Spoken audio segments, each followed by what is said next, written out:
மரியாதைக்குரிய மாவட்ட பொறுப்பாளர்களே, கூட்டணி இயக்கங்களுடைய மாநில மற்றும் மாவட்ட இந்த நகர பொறுப்பாளர்களே, இந்த கூட்டத்தை ஏற்பாடு செய்திருக்கக்கூடிய தைக்கா திரு வடகரை இந்த இடத்தை சார்ந்த மரியாதைக்குரிய நிர்வாகிகளே, இந்த கூட்டத்தை சிறப்பாக்கி கொண்டு பங்கேற்றுக் கொண்டிருக்கூடிய மரியாதைக்குரிய பெரியோர்களே, சகோதரர்களே, ஆங்காங்கே நின்று கொண்டு எங்களுடைய பேச்சை கேட்டுக் கொண்டிருக்கக்கூடிய அருமை தாய்மார்களே, சகோதரிகளே, இடி முழக்கத்தோடு இந்த நிகழ்ச்சியை அல்லாஹ் சுப்ஹானஹு வ தஆலா ஆரம்பித்து வைத்திருக்கின்றான். எல்லா புகழும் அல்லாஹ்வுக்கே என்று கூறி உங்கள் அனைவருக்கும் இதே காணிக்கை அஸ்ஸலாமு அலைக்கும் வரஹ்மத்துல்லாஹி வ பரகாத்துஹு. எல்லாம் வல்ல அல்லாஹ் சுப்ஹானஹு வ தஆலாவுடைய சலாமத்தும் ரஹமத்தும் பரக்கத்தும் சாந்தியும் சமாதானமும் உங்கள் அனைவர் மீதும் உண்டாவதாக.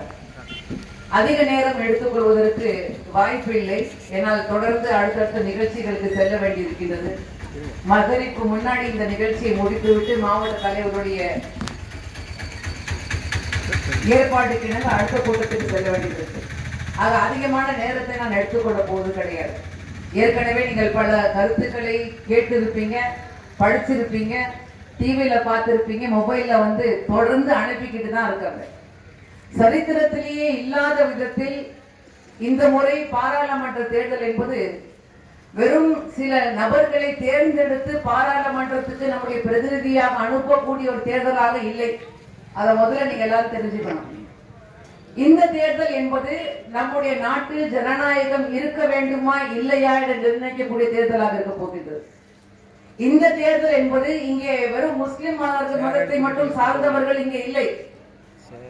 நம்முடைய கூட்டணி இயக்கங்கள் இருக்கக்கூடிய சகோதரர்கள் இங்க இருக்கின்றார்கள். கூட்டணி இல்லாத இருக்கக்கூடிய சகோதரர்கள் கூட அங்கங்கே நின்று கேட்டுக்கொண்டுதான் இருக்கின்றார்கள். வரும்பொழுதே நாங்கள் 2 பிரச்சாரங்களுடைய கோஷங்களை கேட்டுக்கொண்டுதான் வருகின்றோம். ஆக எல்லாருக்கும் சேர்த்துதான் நான் பேசுறேன். இங்கே நம்முடைய முறை என்பது, நம்முடைய பண்பாடு என்பது, நம்முடைய கலாச்சாரம் என்பது இந்தியாவுக்கு என்ற ஒரு தனி சிறப்பு இருக்கு.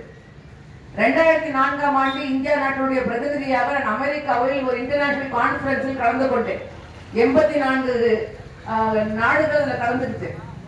அப்ப அந்த நாடுகளுடைய பிரதிநிதிகள் பேசும் பொழுது ஒரு தலைப்பு வைக்கப்பட்டது. அடுத்த 4 நூற்றாண்டில் இந்த உலகத்தை ஆளப் போகிறவர்கள் யார் என்ற ஒரு தலைப்பு. அந்த தலைப்பை பேசும்பொழுது இறுதியாக ஒரு கருத்துக்கு வந்தார்கள். 2 countries can emerge as superpower nations. 2 நாடுகளுக்கு அந்த எல்லா விதமான வாய்ப்புகள் இருக்கு. 2 நாடுகள் எது என்று, உலகத்தை ஆளக்கூடிய திறமையும் வாய்ப்பும் பெற்ற நாடுகள். நான் சொல்வது 2004ஆம் ஆண்டில் நடந்த ஒரு கருத்தரங்கம். அப்போ ஒரு இன்டர்நேஷனல் பாலிசி அசஸர், ஒரு இன்டர்நேஷனல் ஸ்காலர் சொல்றாரு, 2 countries have got opportunities.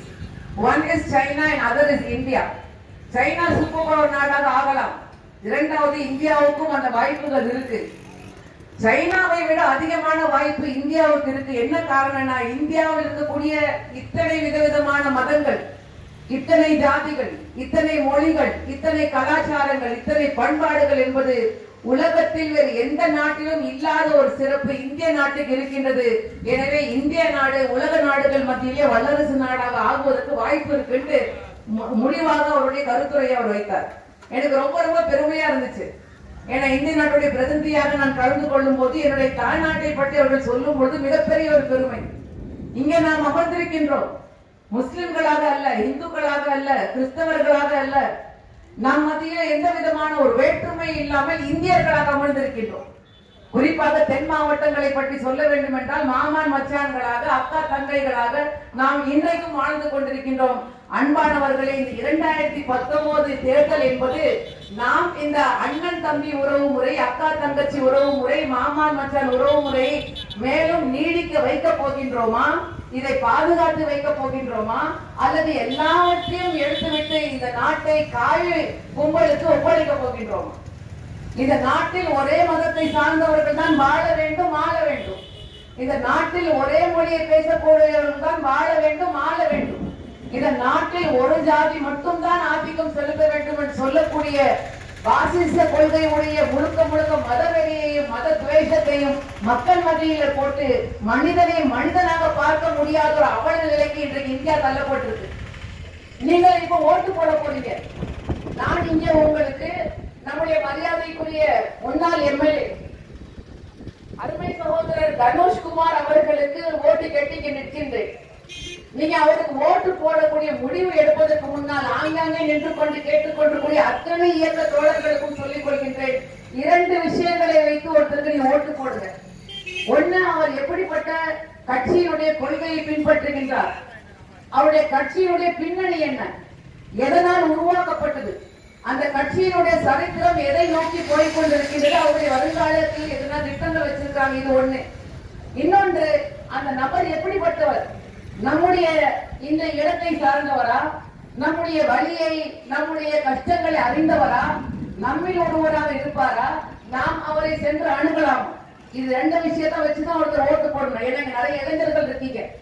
இந்தியாவுடைய இன்னொரு பெருமை என்ன தெரியுமா, உலக நாடுகளுடைய பட்டியல அதிகமாக இளைஞர்கள் இருக்கக்கூடிய நாடு என்பது இந்திய நாடு.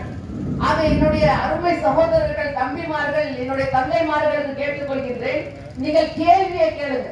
ஒருத்தரை பற்றி நீங்க ஆதரவு கொடுப்பதற்கு முன்னால் ஒரு கேள்வியை நீங்க வைங்க. இவர் எந்த கொள்கையை பின்பற்றக்கூடியவர்? இந்த பாராளுமன்ற தேர்தலுக்கு முன்னால் சென்று பின்னோக்கி பார்க்கின்ற 2014ஆம் ஆண்டு 37 தொகுதியை அதிமுக கைப்பற்றியது. சில இடங்களில் சில ஆயிரம் வித்தியாசத்தில் திராவிட முன்னேற்ற கழகத்தினுடைய வெற்றி வாய்ப்பு இழக்கப்பட்டது. சரி, பரவாயில்லை. அதற்கு பிறகு 2016 அதிமுகவுடைய ஆட்சி மறுபடியும் கொண்டு வந்தார்கள், மக்கள் ஓட்டு போட்டு. சில வித்தியாசங்கள் தான், சில எம்எல்ஏக்களுடைய சீட்டு வித்தியாசங்கள் தான்.